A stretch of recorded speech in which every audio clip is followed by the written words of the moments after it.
साधारण स्वर्गीय योद्धा को उस द्वार को तोड़ने में सक्षम होना चाहिए। ऐसा लगता है कि जैद सम्राट ने जानबूझकर ऐसा किया ताकि उनके वंशज इसे न खोल पाएं।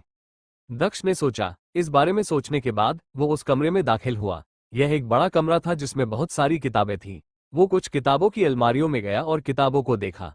वे कौशल और तकनीकें थीं, सभी प्रकार के योद्धाओं के लिए मंत्र। वे मंत्र किसी भी योद्धा के लिए बहुत अच्छे होंगे जो आकाशीय स्तर को तोड़ चुके थे, लेकिन स्वर्गीय योद्धाओं के लिए नहीं। जैद सम्राट ने अपने वंशजों के लिए एक महान विरासत छोड़ी है। दक्ष ने मुस्कुराते हुए सोचा। वो अगले दरवाजे की ओर चलता रहा, तलवार ऊर्जा को छोड़ा और उसे आसानी से तोड़ दिया। वो कमरा हथियारों से भरा था, लेकिन वे बिल्कुल भी शक्तिशाली नहीं थे, केवल आकाशीय स्तर के हथियार थे। दक्ष उस कमरे से निकलकर दूसरे कमरे में चला गया। वो जितना अंदर गया, दरवाजा तोड़ना उतना ही मुश्किल होता गया और अंदर की चीजें उतनी ही अच्छी होती गईं। अगले कमरे में उसे इरादे के क्रिस्टल मिले, अगले कमरे में उसे गूढ़ क्रिस्टल मिले, अगले कमरे में गूढ़ गोलियां थीं जिन्हें उसने ले लिया, फिर पवित्र हथियार, फिर बेहतर कौशल जो स्वर्गीय योद्धाओं के लिए उपयुक्त थे। दक्ष को थोड़ा आश्चर्य हुआ। जैद सम्राट ने अपने वंशजों के लिए चीजों की सावधानीपूर्वक योजना बनाई थी। उन सभी खजानों के साथ जैड हेवन को शिवान क्षेत्र का शासक बनने में कोई समस्या नहीं होगी। अब जब मेरे पास सारे खजाने हैं तो मुझे अब 4 पर्वतीय संप्रदाय के बारे में चिंता करने की जरूरत नहीं है। अगर मैं चीजों को ठीक से प्रबंधित करता हूं तो 4 पर्वतीय संप्रदाय आसानी से अरिहंत क्षेत्र पर राज करेगा। दक्ष ने मुस्कुराते हुए सोचा। अब तक उसे अपनी साधना के लिए कुछ भी उपयुक्त नहीं मिला था, लेकिन उसके पास अभी भी 3 दरवाजे खोलने बाकी थे। दक्ष ने आखिरी 3 दरवाजों में से पहला दरवाजा खोला तो धमाका हुआ। उस दरवाजे को खोलने के लिए चौथे स्वर्गीय स्तर की ताकत की जरूरत थी। दक्ष को भी इसे खोलना मुश्किल लगा। पवित्र निशान तकनीक, दक्ष ने कहा। दक्ष ने कमरे में प्रवेश किया और दीवारों पर निशानों को देखा। मैं उनका निरीक्षण करने के लिए इंतजार नहीं कर सकता, दक्ष ने कहा। फिर दक्ष मुस्कुराया और अंतिम 2 द्वारों की ओर मुड़ गया। अद्वितीय पवित्र हथियार, जैद सम्राट के शाही हथियार और शाही शास्त्र, शायद यही वो चीजें थीं जो दक्ष को उन अंतिम कमरों में मिलेंगी। लेकिन इस बार दक्ष अपने सबसे शक्तिशाली हमलों के बावजूद भी द्वार नहीं खोल सका। दक्ष ने अनुमान लगाया कि जैद सम्राट ने अपने वंशजों को कदम दर कदम मजबूत बनाने की योजना बनाई थी ताकि समय के साथ हर द्वार खुल सके। क्या मुझे अग्निर्त को बुलाकर उससे मदद मांगनी चाहिए, दक्ष ने सोचा। लेकिन उसने जल्दी ही यह विचार छोड़ दिया। जैद सम्राट ने उस दुनिया को धीरे धीरे प्रगति को ध्यान में रखकर बनाया था, इसलिए दक्ष जैद सम्राट की इच्छाओं का सम्मान करने के लिए तैयार था। वह इंतजार करेगा, मजबूत बनेगा और फिर आखिरी 2 दरवाजे खोलने के लिए वापस आएगा। 3 दिन बाद दक्ष महल के हॉल में पैर मोड़कर बैठा था और उसके पीछे कई छायाएं थी। वे सभी भ्रम दक्ष के थे। कुल 8 रोशनियां थी। वर्तमान जीवन, पुनर्जन्म, सभी संवेदनशील प्राणियों के 3 जीवन, भूत, वर्तमान और भविष्य। दक्ष फुसफुसाया। उसके चारों ओर एक अविश्वसनीय आत्मिक ऊर्जा प्रकट हुई। टूट जाओ, दक्ष ने कहा। उसके पीछे की 8 रोशनियां धीरे धीरे टूट गईं, प्रत्येक रोशनी 2 में बदल गई। 20 फिर रोशनियां टूट गईं और गायब हो गईं। मैं अपनी आत्मा की संघनित नहीं कर सकता, मैं अभी भी नहीं जानता कि अपनी आत्मा की शक्ति को ठीक से कैसे नियंत्रित किया जाए, दक्ष ने अपनी आंखें खोलते हुए सोचा। वह थोड़ा निराश लग रहा था। वह 3 दिनों से लगातार 3 जीवन शास्त्रों का अध्ययन कर रहा था। हालांकि उसे एक आत्मा भ्रूण और फिर एक आत्मज्ञान भ्रूण और फिर एक ईश्वरीय भ्रूण बनाने के लिए एक बहुत मजबूत आत्मा पर निर्भर रहना पड़ा। यहां तक कि दक्ष जो पहले से ही अधिशेष आत्मा तकनीक का अभ्यास करना जानता था, उसे अगले स्तर पर जाने में बहुत कठिनाई हुई। उन प्रतिभाशाली लोगों की तो बात ही छोड़िए जिनके पास 3 जीवन सम्राट की शिक्षाएं नहीं थीं। मुझे पहले कभी कुछ भी सीखने में कठिनाई नहीं हुई, इसलिए मैंने सोचा कि मैं इसे आसानी से सीख लूंगा, दक्ष ने मुस्कुराते हुए सोचा। फिर उसने अपनी डिवाइन बुक मार्शल स्पिरिट को मुक्त कर दिया। बाहर आओ, दक्ष ने कहा। उसने तुरंत चौथा पृष्ठ बुलाया जो उसके सामने एक राक्षसी क्षेत्र में बदल गया। चूंकि उसने पहली बार एक पृष्ठ छीन लिया था, इसलिए दूसरी बार बहुत आसान था। दक्ष उस सुनहरे पृष्ठ पर कूद गया जो राक्षसी क्षेत्र में बदल गया था। उसने अपनी अंगूठी से प्राचीन वृक्ष निकाले और वे राक्षसी क्षेत्र में गिर गए। बोधि वृक्षों में अविश्वसनीय राक्षसी इरादा था और चुनने के लिए बहुत सारे बोधि फल थे। दक्ष ने एक बोधि फल लिया और उसे अपने मुंह में डाल लिया, जैसे वह एक सामान्य फल को डाल रहा हो। अगर कोई दूसरा दानव योद्धा उसे देखता तो वह बर्बादी पर गुस्से से आग बबूला हो जाता। आखिरकार उन फलों में अविश्वसनीय शक्तियां थीं।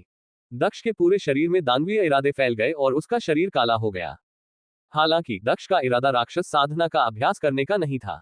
अचानक एक विशाल और प्राचीन पेड़, जो संभवतः हजारों साल पुराना था, राक्षसी क्षेत्र के दूसरे कोने पर गिर गया। वह पेड़ भी जीवित लग रहा था। दक्ष को भ्रम होने लगा। ऐसा लग रहा था जैसे वह कहीं और प्रकट हो गया हो, जहां एक हल्की हवा उसकी त्वचा को छू रही हो और उसमें फलों और जीवन शक्ति की महक आ रही हो। हालांकि अचानक सब कुछ बदल गया। बहुत गर्मी हो गई और सब कुछ जलने लगा। वसंत और गर्मी के बाद पतझड़ आया और धरती पर एक वीरान ऊर्जा छा गई। फिर बर्फबारी और ठंड शुरू हो गई, जिससे सृष्टि की 10,000 चीजें नष्ट हो गईं।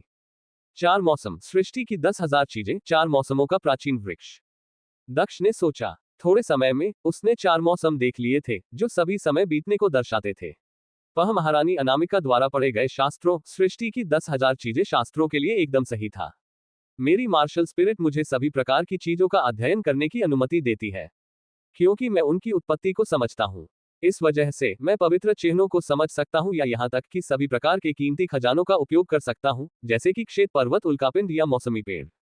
दक्ष अपने आप में चिंतन कर रहा था। दक्ष ने महारानी अनामिका के ताबूत कक्ष में पाई गई सभी वस्तुओं को बाहर निकाला।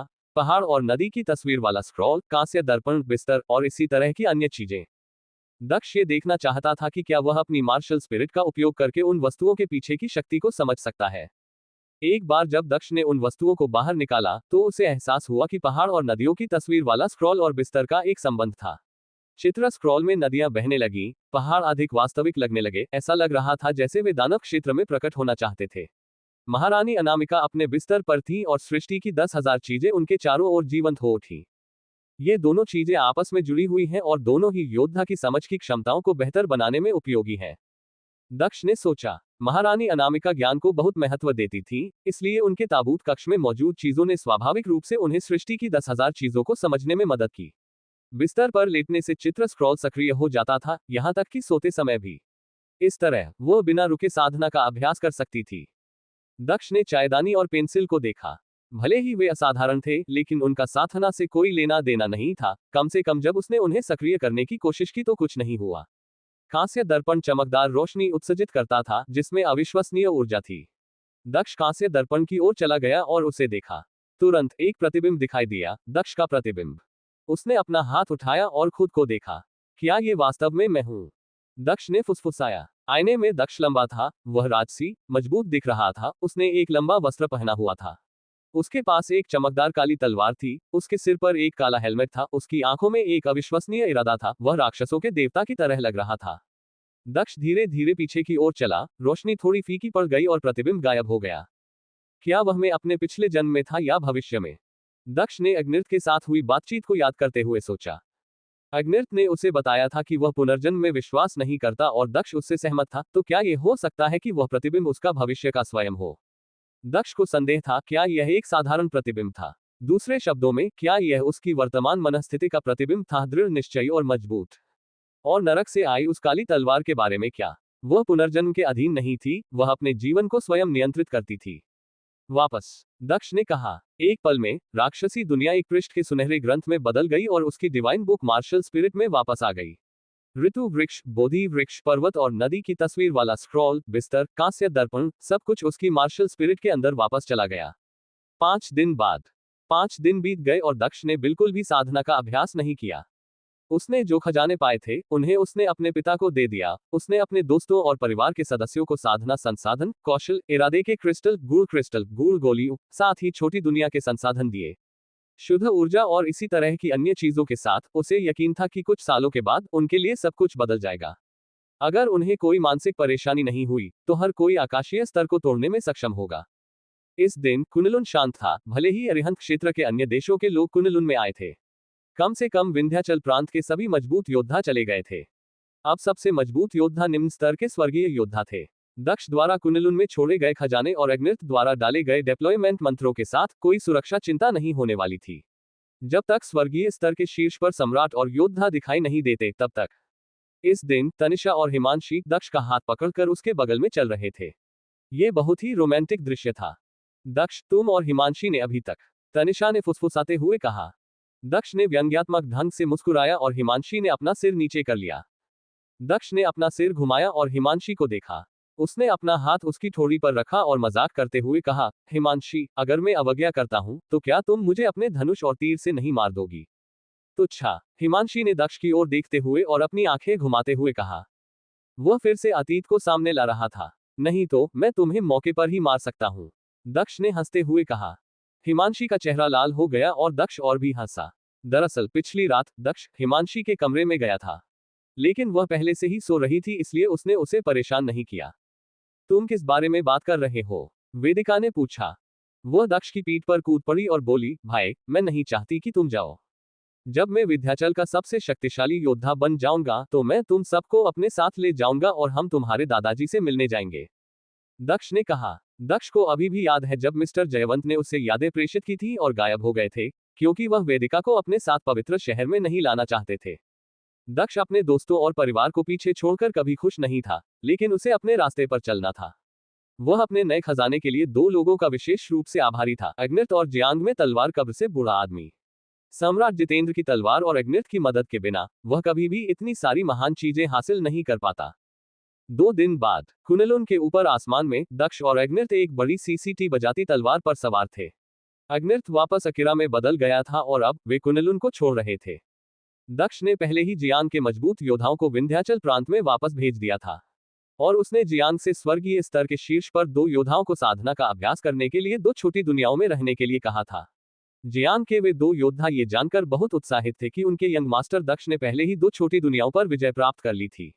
हम कहाँ जा रहे हैं? अग्निर्द ने दक्ष से पूछा। ऐसा लग रहा था कि वे विंध्याचल प्रांत की ओर नहीं जा रहे थे। हम ड्रैगन माउंटेन साम्राज्य जा रहे हैं, मुझे वहां कुछ काम करने हैं, दक्ष ने कहा। उसने पहले ही लोगों को अयाज के ठिकाने की जांच करने के लिए वहां भेज दिया था, क्योंकि उसने उसके बारे में कोई खबर नहीं सुनी थी। अवंतिका ने उसे बताया था कि ड्रैगन माउंटेन साम्राज्य में कीर्ति परिवार इन दिनों काफी उत्तेजित था। हो सकता है इसका एकांशी से कुछ लेना देना हो, इसलिए उसे वहां जाकर सुनिश्चित करना था। तुम कुछ मौज मस्ती करने के मूड में हो, छोटे लड़के, अग्निर्त ने बड़ी तलवार पर लेटते हुए कहा। वह और भी मोटा होता जा रहा था। उसके पास अब एक क्रूर प्राचीन जानवर की ऊर्जा भी नहीं थी। दक्ष ने उसे नजरअंदाज कर दिया। कुनलुन ड्रैगन माउंटेन साम्राज्य से ज्यादा दूर नहीं था, इसलिए उनके चक्कर लगाने में ज्यादा समय नहीं लगेगा। ड्रैगन माउंटेन साम्राज्य। अग्निर्त, चलो नीचे चलते हैं और कुछ पीते हैं, दक्ष ने कहा। उसकी तलवार गायब हो गई और वे जमीन पर उतर गए।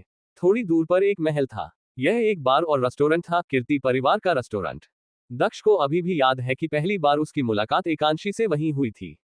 सुचित्रा उसे वहां लेकर आई थी। फिर उसने थोड़ी लड़ाई की थी और बेशक उसने बहुत सारी बढ़िया शराब पी थी। दक्ष को नहीं पता था कि कीर्ति परिवार कहाँ है, लेकिन वह जगह उनकी थी और उसे कहीं से तो शुरुआत करनी थी। चलो चलें, दक्ष ने कहा। दक्ष और अग्नित ने रेस्टोरेंट में प्रवेश किया। ये बढ़िया शराब की तरह महक रहा था और इसमें एक निश्चित पुराना आकर्षण था। दक्ष और अग्नित ने रेस्टोरेंट में प्रवेश किया। ये बढ़िया शराब की तरह महक रहा था और इसमें एक निश्चित पुराना आकर्षण था। अग्नित ने कहा, भले ही यह जगह थोड़ी पुरानी लगती हो, लेकिन ये बहुत अच्छी लगती है। रेस्टोरेंट में मौजूद सभी लोग पलटकर उनकी ओर देखने लगे। एक इंसान और एक जानवर। तारांकन क्या जानवर है, लेकिन वह इतना मजबूत नहीं दिख रहा है। क्या वह आकाशीय स्तर का जानवर है? और सफेद कपड़े पहने उस युवक के बारे में क्या? वह इतना युवा है और पहले से ही आकाशीय स्तर को तोड़ चुका है। कई लोगों ने आश्चर्यचकित होकर सोचा, वह लड़का शायद अपनी युवा पीढ़ी के 3 सबसे मजबूत लोगों से भी अधिक शक्तिशाली था। अवंतिका की तुलना में वह कितना शक्तिशाली है? किसी ने फुसफुसाया। कुछ साल पहले अवंतिका ड्रैगन माउंटेन साम्राज्य के 3 सबसे अच्छे युवा योद्धाओं में से एक थी। पहले 2 माधव और एकांशी थे, लेकिन वे दोनों अब ड्रैगन माउंटेन साम्राज्य में नहीं रह रहे थे। वह अवंतिका से ज्यादा ताकतवर नहीं हो सकता, ज्यादा से ज्यादा उसे आशना जितना ताकतवर होना चाहिए, किसी और ने कहा। लेकिन दक्ष और अग्नित ने उनकी अनदेखी की और सीढ़ियों चढ़ गए। किसी ने उन्हें ऊपर जाने से नहीं रोका, क्योंकि भले ही गार्ड लोगों के साधना स्तर को देख सकते थे, लेकिन वे दक्ष के साधना स्तर को नहीं देख सकते थे। दक्ष ऊपर चढ़ता गया और 8वीं मंजिल पर पहुंचा, जहां कुछ टेबल थे। दक्ष धीरे धीरे एक मेज की ओर चला, जिसके साथ कोई व्यक्ति था जिसे वह पहचानता था। चले जाओ, एक आवाज ने कहा। ऐसा लग रहा था कि उस व्यक्ति को लोग ज्यादा पसंद नहीं थे। चिल्लाने की आवाज सुनकर कोई आया। वह आदमी कौन है? हैरानी की बात है, उसने अवंतिका के सह शिष्य सुचित्रा को अपमानित करने की हिम्मत की। उस व्यक्ति ने कहा, बहुत दिनों से नहीं मिले, क्या अब तुम मुझे पसंद नहीं करती? दक्ष ने हंसते हुए कहा। सुचित्रा अचानक डर गई। वह धीरे से खड़ी हुई और पीछे मुड़ी तो उसने सफेद कपड़ों में एक सुंदर युवक को देखा। वह पहले की तरह आवेगपूर्ण नहीं लग रहा था, बल्कि शांत था। उसका मुंह फड़कने लगा, वह शर्मा भी गई। वह कुछ कहना चाहती थी, लेकिन शब्द नहीं निकल रहे थे। मेरे पास कोई पवित्र पत्थर नहीं है, इसलिए क्या आप मुझे कुछ पे पीने के लिए आमंत्रित करेगी? दक्ष ने मुस्कुराते हुए बैठते हुए कहा। सुचित्रा भी मुस्कुराए और मेज पर बने छेदों में कुछ पवित्र पत्थर डाल दिए। तुरंत शराब मेज पर दिखाई दी। दक्ष ने अपना गिलास उठाया और सुचित्रा के गिलास पर थपथपाते हुए कहा, तुमने इतना वजन कम कर लिया है और तुम मजबूत नहीं हुई हो, तुम्हें क्या हो गया है? ये सब तुम्हारी वजह से है। सुचित्रा ने हंसते हुए कहा। फिर उसने दक्ष की तरह अपना गिलास नीचे गिरा दिया। कितना सुखद, दक्ष ने मुस्कुराते हुए कहा। उसने इतने लंबे समय से कीर्ति परिवार की शराब नहीं पी थी। सम्राट, आइए पी लीजिए, दक्ष ने अग्निर्थ को बोतल देते हुए कहा। वह सिर्फ बोतल बांटना चाहता था, उसे पूरी बोतल नहीं देना चाहता था। मैं हमेशा ऐसे ही पीता हूं, अग्निर्थ ने कहा। फिर वह मेज पर गया और कुछ लपटे उगलते हुए बोला, मुझे और शराब दो। दक्ष अवाक था, अग्निर्थ को स्पष्ट रूप से पीना पसंद था। सुचित्रा ने अग्निरज को देखा और दक्ष को देगाकर मुस्कुराते हुए कहा, आप इतने सालों से कैसे हैं? क्या मैं अच्छा नहीं लग रहा हूं? दक्ष ने मुस्कुराते हुए कहा और दूसरी बोतल उठाई। फिर उन्होंने पीना जारी रखा। हमें ऊपर जाना चाहिए, ऐसा लगता है कि हमारे यहाँ पीने के लिए बोतलें खत्म हो गई हैं। मैं और बोतलें आने का इंतजार नहीं करना चाहता, दक्ष ने कंधे उचकाते हुए कहा। सुचित्रा अवाक रह गई और फिर वह पुराने अच्छे दिनों को याद करते हुए जोर से हंस पड़ी। उस आदमी को पहल करना पसंद था। चलो चलें, दक्ष ने खड़े होकर कहा। वह सबसे ऊपरी मंजिल पर जाना चाहता था। पिछली बार की तरह एक बूढ़ा आदमी वहां खड़ा था और बोला, माफ कीजिए महामहिम, आप अभी ऊपर नहीं जा सकते। क्षमा करें, मैं निश्चित रूप से ऊपर जाऊंगा, दक्ष ने मुस्कुराते हुए कहा और फिर ऊपर जाना जारी रखा। गार्ड परेशान हो गया और उसने ऊर्जा को दक्ष पर छोड़ दिया। उसे एहसास हो गया था कि दक्ष से निपटना आसान नहीं होगा। उन्हें ऊपर जाने दो, एक आवाज ने कहा। बूढ़ा आदमी आश्चर्यचकित हुआ और सिर हिलाकर कहा, जी मिसा। फिर बूढ़े आदमी ने उन्हें जाने दिया। पिछली बार की तरह वहां पहले से ही काफी लोग थे। क्या कुछ गड़बड़ है महामहिम? किसी ने पूछा। दक्ष ने उस खूबसूरत महिला को देखा और उस खूबसूरत लेकिन आक्रामक लड़की को देखकर कहा, एकांशी। वो एकांशी को याद किए बिना नहीं रह सका, महामहिम, आशना ने कहा जब उसने देखा कि दक्ष उसे घूर रहा था। उसे देखना बंद करो, एक युवक ने खड़े होकर ठंडे स्वर में कहा। दक्ष ने उसे अनदेखा किया और आशना की ओर मुस्कुराते हुए कहा, तुम्हारा नाम क्या है? मेज पर बैठे सभी लोग हैरान थे। हैरानी की बात यह थी कि वह लड़का आशना के साथ छेड़खानी कर रहा था। वह उसे घूर रहा था और यहाँ तक कि उससे उसका नाम पूछने की हिम्मत भी कर रहा था। कितना ढीठा! वह ड्रैगन माउंटेन साम्राज्य की 3 सबसे मजबूत युवा योद्धाओं में से एक थी और उसके कई प्रेमी थे। क्या तुम अंधे हो? मिस कीर्ति का नाम पूछने वाले तुम कौन होते हो? किसी ने गुस्से से कहा। एक विशाल हाथ दक्ष के शरीर पर टूट पड़ा और दरार की आवाजें आई। दक्ष ने पलटकर उस व्यक्ति की तरफ देखा। दक्ष की आंखें काली थीं और उनमें से शैतानी इरादे उभर रहे थे। कितना बर्फीला! उस व्यक्ति की आंखें अचानक दुखने लगी और वो डरा हुआ लग रहा था। चले जाओ, दक्ष ने कोमल आवाज में कहा। हालांकि उसने यह बात धीरे से कही थी, लेकिन युवक को ऐसा लगा जैसे उसके सिर पर डंडे से वार किया गया हो। उसकी आत्मा कांप रही थी और वह तुरंत नीचे गिर गया। वो मुश्किल से सांस ले पा रहा था। उसका दिल जोर से धड़क रहा था। वह एक नजर भी बर्दाश्त नहीं कर सकता था। आप कौन है? उस व्यक्ति ने पूछा। वह नहीं जान सका कि दक्ष कौन था, लेकिन ऐसा लग रहा था कि दक्ष अपने साधना स्तर को छिपाने के लिए किसी कौशल का उपयोग नहीं कर रहा था और वे अभी भी उसे नहीं देख पा रहे थे। आशना को आश्चर्य हुआ, 9वें स्तर पर आने वाले सभी लोग मजबूत थे। वह लड़का साम्राज्य के 10 सबसे मजबूत युवा योद्धाओं में से एक था। वह लगभग उसके जितना ही मजबूत था और आश्चर्यजनक रूप से वह दक्ष की एक नजर भी बर्दाश्त नहीं कर सका। मेरा तुम्हें कोई नुकसान पहुंचाने का इरादा नहीं है। अगर मैं गलत नहीं हूं तो तुम एकांशी की छोटी बहन हो, दक्ष ने आशना से कहा। दक्ष ने जो कुछ भी हुआ था उसे दिल पर नहीं लिया। एकांशी और दक्ष की मुलाकात अरिहंत की महान प्रतियोगिता के कारण हुई थी, इसलिए वह कीर्ति परिवार के अन्य लोगों को नहीं जानता था। वे ड्रैगन माउंटेन साम्राज्य की राजधानी शहर में एक बड़ा परिवार थे, लेकिन चूंकि आशना और एकांशी एक जैसे दिखते थे, इसलिए उसने अनुमान लगाया था कि वह एकांशी की छोटी बहन थी। आशना ने आश्चर्यचकित होकर भौहें सिकोड़ी। दक्ष सही था, वह एकांशी की छोटी बहन थी। एकांशी सबसे बड़ी थी और उसकी एक छोटी बहन आशना और एक छोटा भाई एकेश भी था। क्या आप मेरी बहन को जानते हैं? आशना ने पूछा। हाँ, मैं जानता हूँ, दक्ष ने मुस्कुराते हुए सिर हिलाते हुए कहा। फिर उसने पूछा, क्या तुम्हारी बहन कभी वापस आई है? आशना ने दक्ष को देखा और पूछा, आप कौन है? मेरा नाम दक्ष है, दक्ष ने कहा। दक्ष? आशना ने हैरान होकर कहा। आशना आश्चर्यचकित थी। दक्ष? भीड़ ने कहा। भीड़ ने भौहें सिकोड़ी, वे भी उस नाम को जानते थे। अरिहंत की महान प्रतियोगिता से दक्ष। कई लोगों ने सोचा। उन्हें आखिरकार याद आ गया। वह पहले स्थान पर था, इसलिए ये समझ में आता है कि वह इतना मजबूत था। आप सचमुच दक्ष हैं? आशना ने पूछा। दक्ष ने हंसते हुए अपनी ईश्वरीय जागरूकता को संक्षेप में व्यक्त किया और आशना को कुछ यादें प्रेषित की। आशना ने यादों का निरीक्षण किया और अब वह उतनी डरी हुई नहीं दिख रही थी। वह बस एक शानदार तरीके से मुस्कुराए और कहा, मैं तुम्हें परिवार में ले जा रही हूँ। ठीक है, दक्ष ने संदेह से कहा, लेकिन सिर हिला दिया। फिर वे रेस्टोरेंट से चले गए। आशना चुप रही और दक्ष चुपचाप उसके पीछे चला गया। चूंकि वो उसे परिवार में ले जा रही थी, इसका मतलब था कि उसके पास ऐसा करने का एक कारण था। कीर्ति परिवार के लोग उनके रेस्टोरेंट से ज्यादा दूर नहीं थे। वे जल्द ही एक बड़े प्रांगण में पहुंच गए और कई लोग अजनबियों को देखकर हैरान रह गए। आशना, वह कौन है? एक अधेड़ उम्र के आदमी ने पूछा। अंकल, वे मेरे दोस्त हैं, आशना ने उत्तर दिया। अधेड़ उम्र के व्यक्ति ने कुछ नहीं कहा, लेकिन बहुत से लोग जल्दी ही आंगन में आ गए। बहन, ये कौन है? एक युवक ने पूछा, जो लगभग 18 वर्ष का था और दुखी दिख रहा था। एकेश, जाओ और हमारे पिता को ढूंढो, आशना ने कहा। अगर तुम हमारे पिता को देखना चाहते हो तो तुम्हें पहले मुझसे बात करनी होगी, एकेश ने दक्ष की ओर देखते हुए कहा। वह जितनी जल्दी हो सके दक्ष की ओर भागा। वह 5वें आध्यात्मिक स्तर तक पहुंच गया था, जो ड्रैगन माउंटेन साम्राज्य में एक युवा व्यक्ति के लिए इतना बुरा नहीं था। हाथ से प्रहार, एकेश ने गुस्से से चिल्लाते हुए कहा। तुम मुसीबत खड़ी कर रहे हो, आशना ने कहा, लेकिन उसने उसे रोकने के लिए कुछ नहीं किया। दक्ष को कोई आपत्ति नहीं थी, क्योंकि एकेश आशना को बहन कह रहा था। इसका मतलब था कि वो एकांशी का छोटा भाई था। बज्जा हाथ दक्ष तक पहुंचा, लेकिन उसे छुआ नहीं।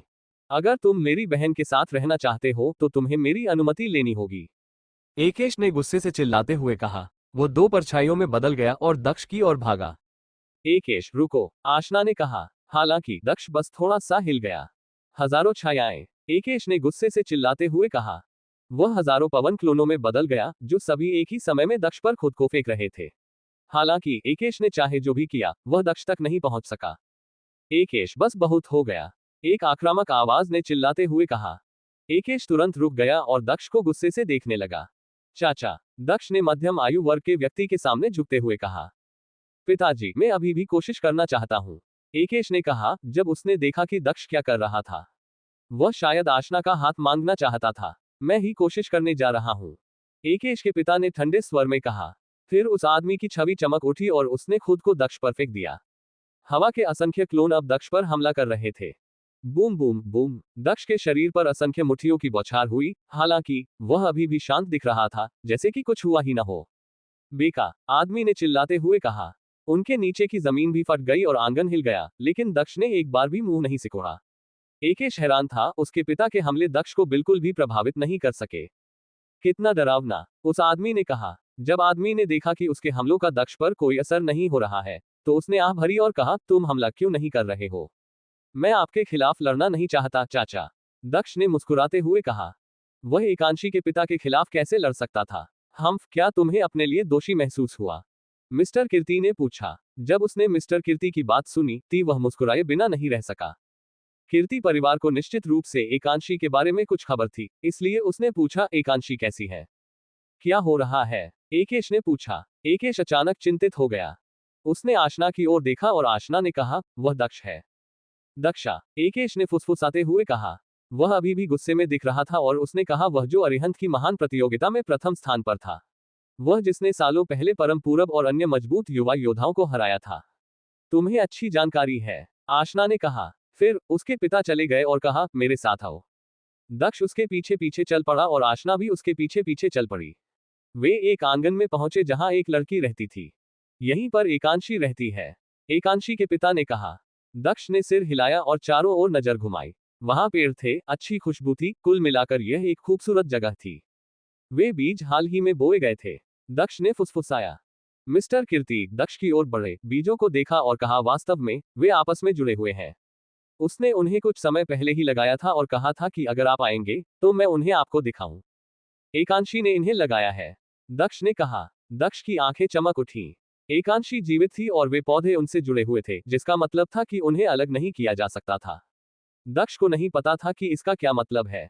एकांशी हमेशा उसके साथ रही थी, यहां तक कि जब वह एक राक्षस में बदल गया था तब भी उसने उसके साथ रहने के लिए जोखिम उठाए थे, लेकिन उसने उसे कभी नहीं बताया कि वह कैसा महसूस करती है। अब उसने ये पौधे और दक्ष के लिए एक संदेश छोड़ा था। अंकल, एकांशी कहाँ है? दक्ष ने चिंतित होकर पूछा। चूंकि एकांशी ठीक थी और जीवित थी, तो वह उसे खोजने क्यों नहीं गई? मुझे नहीं पता, एकांशी ने मुझे वह संदेश तब दिया था जब वह कुछ दिन रुकी थी, फिर वह चली गई। मैं उसका पिता हूं और मुझे ये भी नहीं पता कि मैं उसे फिर कब देख पाऊंगा। मिस्टर कीर्ति ने आह भरते हुए कहा। कुछ हुआ है ना? दक्ष ने एकांशी के पिता की ओर देखते हुए कहा। एकांशी जीवित थी, लेकिन वह उसे खोजने के लिए आकाश नगर नहीं गई थी। एकांशी जीवित थी, लेकिन वह उसे खोजने के लिए आकाश नगर नहीं गई थी। तुम खुद उससे क्यों नहीं पूछते? तुमने उसका ख्याल नहीं रखा, भले ही वो तुम्हारे साथ विदेश गई थी। वो तुमसे प्यार करती है, तो तुमने उसे अपने साथ क्यों नहीं रखा? मिस्टर कीर्ति ने पूछा। दक्ष को विंध्याचल सागर का वह दिन याद आया, जहां उसके पास उसे समुद्री डाकुओं के जहाज पर जबरदस्ती चढ़ाने के अलावा कोई विकल्प नहीं था। दक्ष ने कुछ भी समझाने की कोशिश नहीं की। उसने बस इतना कहा, चाचा, मुझसे गलती हो गई, मुझे उम्मीद है कि आप मुझे एकांशी के बारे में सच बता सकते हैं।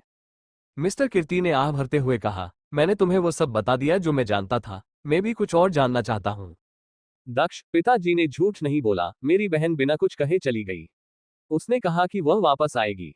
आशना ने कहा। ऐसा लग रहा था कि उसके पिता को वास्तव में पता नहीं था कि क्या हो रहा था। दक्ष सोच रहा था कि उसके साथ क्या हुआ, विंध्याचल सागर की घटना के बाद क्या हुआ।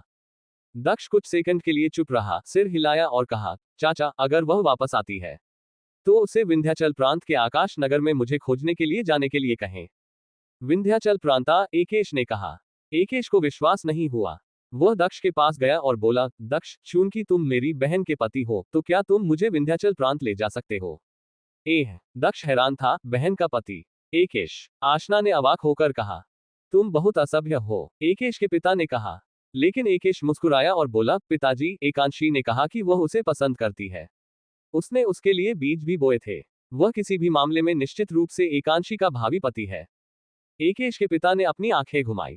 पिताजी, देखिए, वह बहुत छोटा है और फिर भी आपसे ज्यादा ताकतवर है। मुझे उसके साथ विदेश जाने दो। एकेश ने दक्ष के पीछे छिपते हुए कहा। दक्ष हंसा, वो छोटा लड़का साजिश करने में माहिर था। यहाँ आओ, पिता ने गुस्से से चिल्लाते हुए कहा। एकेश ऐसा नहीं करना चाहता था, उसने इसके बजाय कहा, आपने कहा था एक आदमी को यात्रा करनी चाहिए, तो मैं ड्रैगन माउंटेन साम्राज्य में बंद क्यों रहूंगा? हम्फा, आपने आशना को ड्रैगन माउंटेन साम्राज्य में एक पति खोजने के लिए भी कहा था। ऐसा उसके व्यक्तित्व के कारण है। एक आदमी को ऐसा नहीं करना चाहिए। मुझे विदेश जाना चाहिए, मजबूत बनना चाहिए, बादलों तक पहुंचना चाहिए। मुझे नायक बनना चाहिए। एक महिला अलग होती है, मैं आशना जैसा नहीं हूं। एकेश ने गुस्से से तर्क दिया। हालांकि दक्ष ने व्यंग्यात्मक ढंग से मुस्कुराया। एकेश सही चा और दक्ष का भी ऐसा ही मानना था। उसने सोचा कि उसे विदेश जाना चाहिए और मजबूत बनना चाहिए, लेकिन वह नहीं चाहता था कि हिमांशी और तनिषा उसके साथ आए, क्योंकि वह अभी तक पर्याप्त मजबूत नहीं था। तुम बहुत कमजोर हो, तुम अभी विदेश नहीं जा सकते। कोई भी तुम्हें आसानी से मार सकता है। एक बार तुम मुझे हरा दोगे, फिर मैं तुम्हें विदेश जाने दूंगा। पिता ने गुस्से से कहा। युवा लोग सभी एक जैसे थे। यहां तक कि मिस्टर कीर्ति भी विदेश यात्रा कर चुके थे, लेकिन दुनिया बहुत बड़ी और बहुत खतरनाक थी। भाई, एकेश ने दक्ष की ओर देखते हुए कहा, मानो वह सहायता मांग रहा हो। दक्ष ने कंधे उचकाए और एक अंगूठी निकाली, जो उसने एक स्वर्गीय योद्धा से चुराई थी, जिसे उसने मारा था, और एकेश को देते हुए कहा, इस अंगूठी के अंदर बहुत सी चीजें हैं। साधना का अभ्यास करो, अपने पिता को हराओ, और फिर अगर तुम विदेश जाना चाहते हो तो मुझे खोजने के लिए विंध्याचल प्रांत के आकाश नगर आओ। एकेश ने अंगूठी ली और सिर हिलाया। वह जानता था कि वह अब अपने पिता की इच्छा के विरुद्ध नहीं जा सकता। ठीक है, एकेश ने कहा। आप कौन से हथियार का उपयोग करना पसंद करते हैं? दक्ष ने पूछा। दरांती और भालो, एकेश ने उत्तर दिया। दक्ष ने अपना हलबट निकाला, जिससे एकेश का जबड़ा खुला रह गया। यहां तक कि मिस्टर कीर्ति भी हैरान रह गए। यह एक पौराणिक पवित्र हथियार था। मैंने इससे अपना कनेक्शन तोड़ दिया है, इसलिए अब आप इसका उपयोग कर सकते हैं, दक्ष ने कहा, और फॉर्च्यून सिटी में उसने जो हालबट ठीक किया था उसे एकेश को सौंप दिया। बहुत बहुत धन्यवाद भाई, एकेश ने आश्चर्यचकित होकर कहा। फिर दक्ष आशना के पास गया और मुस्कुराया। उसने कहा, तुमने अभी भी मुझे अपना नाम नहीं बताया है। आशना ने उसकी ओर देखा और कहा, आशना। आशना, दक्ष ने मुस्कुराते हुए कहा। फिर उसने एक और अंगूठी निकाली, जो उसने एक स्वर्गीय योद्धा से चुराई थी, और उसे दे दी। बहन, क्या तुम ड्रैगन माउंटेन साम्राज्य में सबसे अच्छी योद्धा नहीं बनना चाहती? इसे ले, एकेश ने कहा। आशना ने अंगूठी ली और कहा, धन्यवाद। आशना, पंखों से बनी यह ताओवादी पोशाक भी ले लो, दक्ष ने एक और पवित्र हथियार निकालते हुए कहा। मिस्टर कीर्ति आश्चर्यचकित थे। वह दक्ष के साधना स्तर को भी नहीं देख पाए, और वह ये भी नहीं देख पाए कि पवित्र हथियार कितने शक्तिशाली थे। चाचा, मैं अब आपको परेशान नहीं करूंगा, मैं जा रहा हूं, दक्ष ने कहा। रुको, आशना ने कहा। उसने एक अंगूठी निकाली और दक्ष को दे दी। उसने कहा, ले लो, तुम्हें पसंद आएगी। मैंने बहुत सारी बनाई है। ठीक है, दक्ष ने शानदार तरीके से मुस्कुराते हुए कहा। उसे पहले से ही पता था कि इसमें बहुत सारी हॉट यूनिट है। अलविदा, दक्ष ने कहा अग्निर्त और सुचित्रा के साथ जाते हुए। कीर्ति परिवार ने दक्ष को ऐसी भावनाओं से देखा जिन्हें बयान करना मुश्किल था। दक्ष के कीर्ति परिवार को छोड़ने के बाद वह तुरंत ड्रैगन माउंटेन साम्राज्य नहीं गया। वह पहले ड्रैगन माउंटेन साम्राज्य के शाही महल में गया। वह माधव के पिता को खुश करना चाहता था क्योंकि वह ड्रैगन माउंटेन साम्राज्य में था। दक्ष ने माधव के पिता को माधव के बारे में कुछ समाचार दिए, जो ये जानकर बेहद खुश हुए कि माधव इमोर्टल हेवनली पैलेस में एक यंग मास्टर बन गया है। हालांकि वह थोड़ा दुखी थे क्योंकि उन्हें उम्मीद थी कि माधव उनके बाद कार्यभार संभालेगा। दक्ष वहां ज्यादा देर तक नहीं रुका। उसने माधव के पिता को कुछ उपहार दिए और ड्रैगन माउंटेन साम्राज्य छोड़ दिया। दक्ष ने सुचित्रा को अलविदा कहा, उसे कुछ उपहार दिया और चला गया। फिर वो विंध्याचल प्रांत की दिशा में उड़ गया। दक्ष ने शिवांग क्षेत्र को पार कर लिया। उसे इतनी जल्दी अपना बदला लेने की जरूरत नहीं थी। भले ही वह पहले से ही काफी मजबूत हो चुका था, लेकिन शिवांग क्षेत्र में कुछ प्रभावशाली समूहों को नष्ट करना इतना आसान नहीं होगा। उसे बाद में कुनलुन के पास वापस जाना होगा और फिर वह अपने दुश्मनों का ख्याल रखेगा। उसने कुनलुन में एक बार फिर से समस्याओं को हल कर लिया था और पता लगा लिया था कि एकांशी अभी भी जीवित है, इसलिए दक्ष पहले से ही थोड़ा राहत महसूस कर रहा था। वह एकांशी को फिर से जरूर देखेगा। हालांकि उसे अभी तक अयाज से कोई खबर नहीं मिली थी। उत्तरी विंध्याचल प्रांत। दक्ष अपनी विशाल तलवार पर उड़ते हुए कई देशों को पार कर रहा था। आखिरकार वह फिर से एक परिचित जगह पर पहुंचा, उत्तरी विंध्याचल प्रांत। इस समय दक्ष अपनी तलवार पर पैर मोड़कर बैठा था। अग्निर्त बेपरवाही से लेटा हुआ था। इस समय विस्फोट की आवाज हवा में फैल गई। ऐसा लगा जैसे तलवार किसी प्रतिबंधित क्षेत्र में आकर रुक गई हो। दक्ष आगे की ओर कूद गया। काबूमा एक विशाल हाथ आसमान से दक्ष की ओर उतरा। कोई मुझ पर अचानक हमला कर रहा है, दक्ष ने सोचा। उसने नहीं सोचा था कि उसके वापस आते ही कोई हमला कर देगा। मरो, दक्ष ने कहा। उसकी तलवार आसमान में उस विशालकाय हाथ की ओर बढ़ी। तलवार ऊर्जा नष्ट हो गई और विशाल हाथ उसकी ओर बढ़ना जारी रहा। बूम बूम, राक्षसी बादलों ने आसमान पर आक्रमण किया और विशाल हाथ से टकरा गए। दक्ष हिंसक रूप से कांप उठा, उसका खून उबलने लगा। उसके सीने पर एक घाव भी दिखाई दिया। बादलों के ऊपर 3 लोग छिपे हुए थे। वे काफी रक्तरंजित दिख रहे थे। अपनी अंगूठियां और हथियार सौंप दो और हम तुम्हारी जान बख्श देंगे, बेकार कुत्ते, समूह के नेता ने ठंडे अंदाज में कहा। और साथ ही, दक्ष, अपने सारे कपड़े उतार दो। उनमें से एक ने कहा, तुम्हें कैसे पता कि मेरा नाम दक्ष है? दक्ष ने ठंडे स्वर में कहा। वे लोग उसका इंतजार कर रहे थे और वे बेहद ताकतवर थे। तुम आकाश नगर के पहले आकाशीय स्तर के शिष्य हो, हर कोई तुम्हें जानता है। अब बकवास बंद करो और अपनी अंगूठियों सौंप दो, तुम बेकार कुचे, उस व्यक्ति ने क्रूरता से कहा। दक्ष को आश्चर्य हुआ। भले ही वे लोग मजबूत लग रहे थे, लेकिन वे बहुत अच्छी तरह से सूचित नहीं लग रहे थे। क्या वो केवल आकाश नगर का पहला आकाशीय स्तर का शिष्य था? तुम्हें किसने भेजा? दक्ष ने पूछा। बकवास बंद करो, नहीं तो हम तुम्हें मार देंगे, उस व्यक्ति ने कहा। जिसने उसे दक्ष कहा था वह उसकी ओर कूदा और एक विशाल रक्तरंजित हाथ आकाश से नीचे उतरा।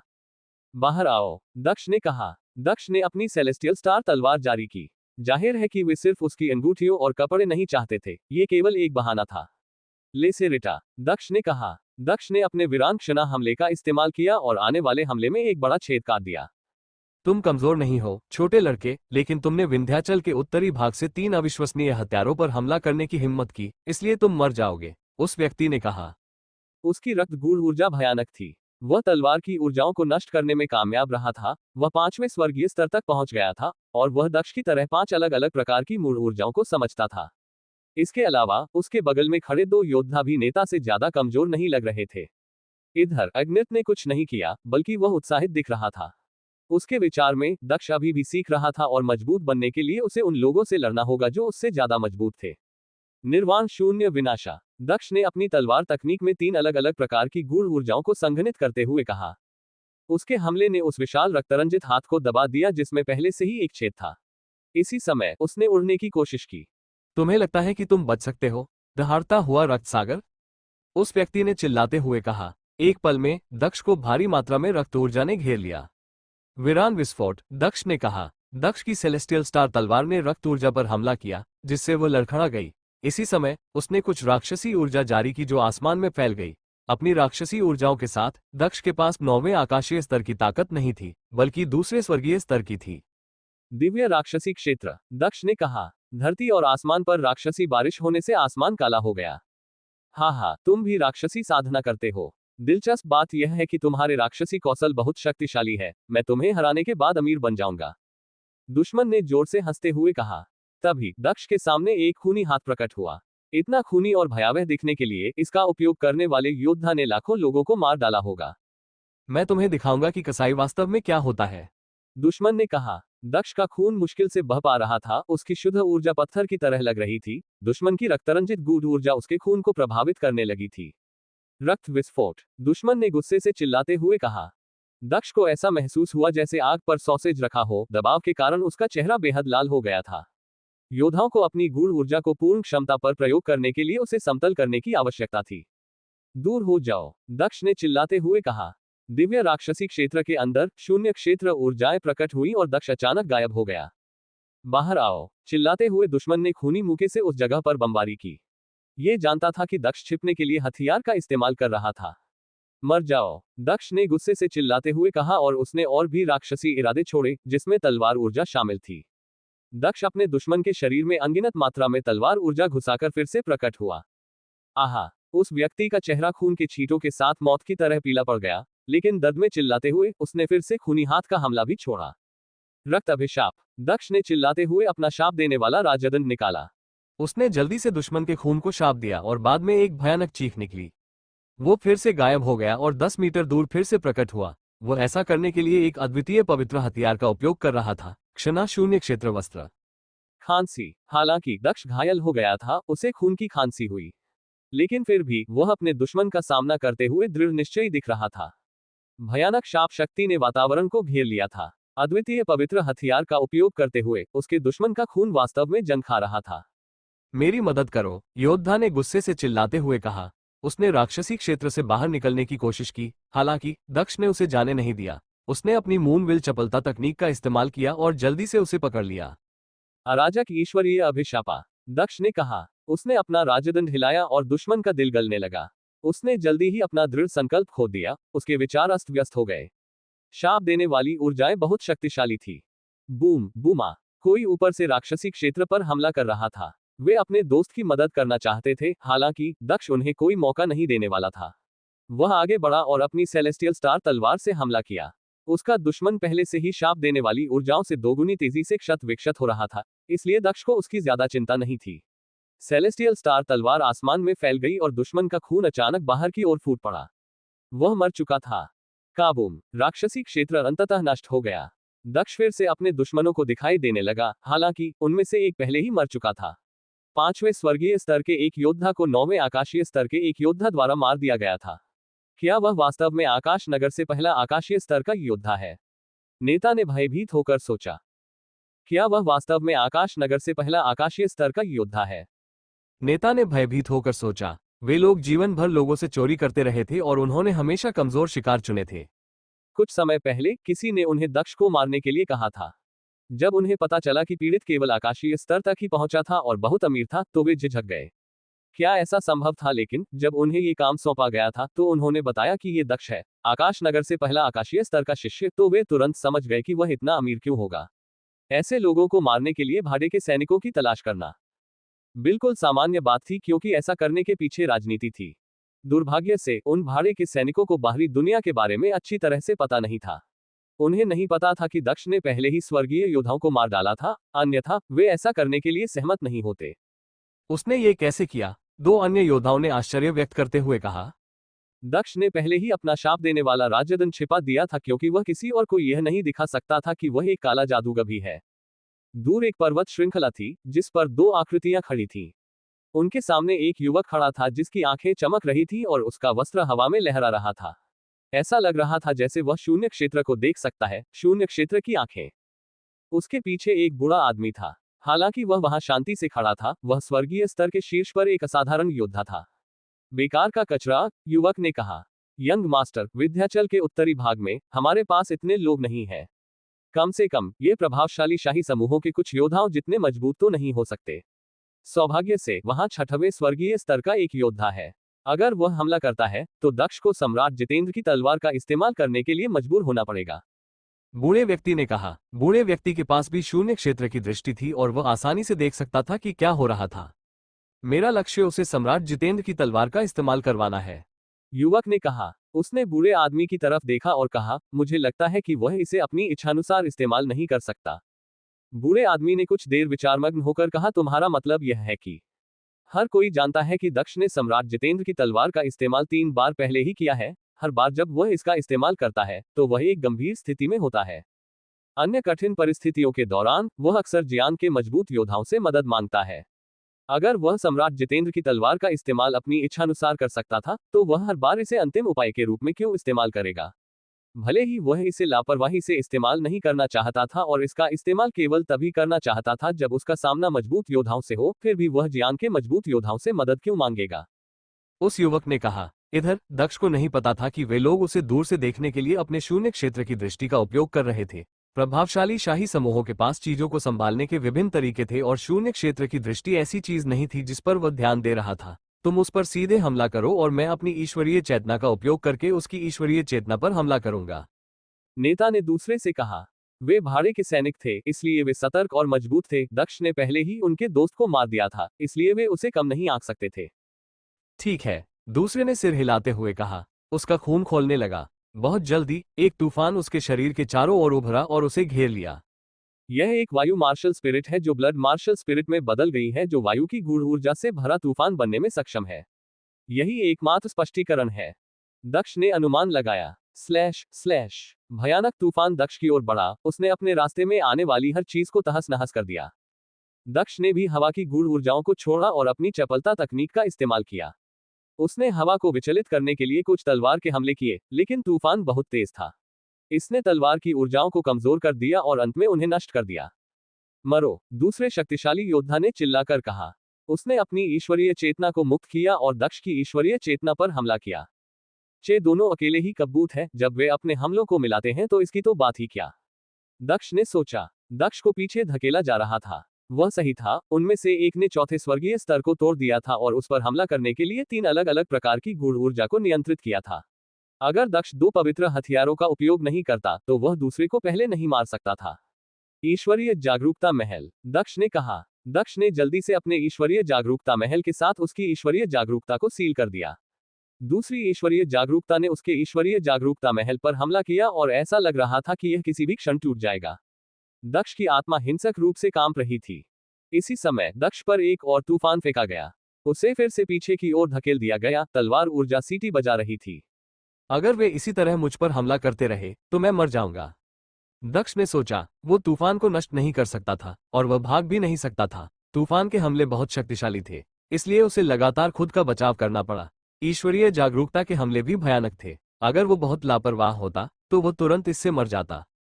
वेका, दक्ष ने सोचा। इस पल उसने अपने ऊपर भयानक ऊर्जाओं को महसूस किया। बादलों में एक विशाल हाथ दिखाई दिया, जी दमनकारी ऊर्जाएं उत्सर्जित कर रहा था। वह दक्ष का दम चौंट रहा था। बादल की गूढ़ ऊर्जाएं, अमूर्त और विनाशकारी। मर जाओ, दक्ष ने चिल्लाते हुए कहा। दक्ष ने बादलों को काटने के लिए अपनी तलवार का इस्तेमाल किया। हालांकि अमूर्त बादल हाथ आसमान से नीचे उतरता रहा और दक्ष के शरीर पर अत्याचार करता रहा। विस्फोटों की आवाज आए और दक्ष को खून की खांसी हुई। उसका चेहरा मौत की तरह पीला पड़ गया था। वह योद्धा 6वें स्वर्गीय स्तर तक पहुंच गया था और उसकी बादल गूढ़ ऊर्जा 5वें स्तर पर थी। अगर यह और भी ज्यादा शक्तिशाली होती तो दक्ष मर जाता। दक्ष को 10 मीटर नीचे धकेल दिया गया, लेकिन उसका खून बुरी तरह उबल रहा था। उसने खुद को संभालने के लिए जीवन शक्ति की गूढ़ ऊर्जा छोड़ी। अगर मैं 3 तरह की गूढ़ ऊर्जाओं से बादलों को नहीं काट सकता तो शायद मुझे 4 का इस्तेमाल करना चाहिए। दक्ष ने सोचा। उसने अपने ईश्वरीय जागरूकता महल से खुद को बचाते हुए आगे बढ़ना जारी रखा।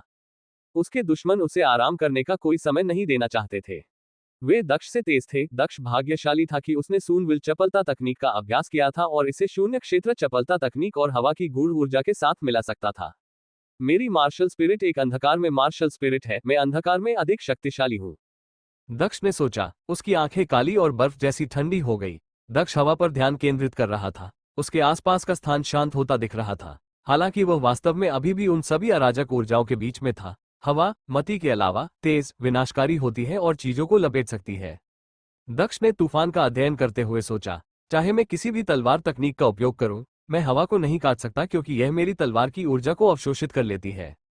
दक्ष ने सोचा। काबूमा। अमूर्त बादल हाथ फिर से आसमान में दिखाई दिया और दक्ष पर हमला किया, जिससे उसे और अधिक खून की खांसी हुई। उसका शरीर फिर से पीछे की ओर धकेला गया। फिर उसने ठीक होने के लिए और अधिक जीवन शक्ति वाली गूढ़ ऊर्जाएं छोड़ी। यह ध्यान रखना महत्वपूर्ण है कि चूंकि वह लगातार पीछे की ओर बढ़ रहा था, इसलिए हमला उसे ज्यादा नुकसान नहीं पहुंचा सका। अन्यथा वह पहले से ही खून से लथपथ हो चुका होता। दक्ष की आंखें तीखी, बर्फ सी ठंडी और डरावनी लग रही थी। उसने दोनों हाथों से अपनी सेलेस्टियल स्टार तलवार पकड़ी हुई थी और उससे तीखी, सीटी जैसी आवाजें निकल रही थी। निर्वाण, शून्य, विनाश, गड़गड़ाहट, शून्य क्षेत्र और वीरान गूढ़ ऊर्जाएं, लेकिन मैं इसमें हवा की गूढ़ ऊर्जाएं भी शामिल कर सकता हूं। दक्ष ने सोचा। सेलेस्टियल स्टार तलवार 4 प्रकार की गूढ़ ऊर्जाओं के संचार से चमक रही थी। तलवार में पहले से ही कुछ आत्माएं थीं, हवा, गड़गड़ाहट, शून्य क्षेत्र और वीरान ऊर्जाएं।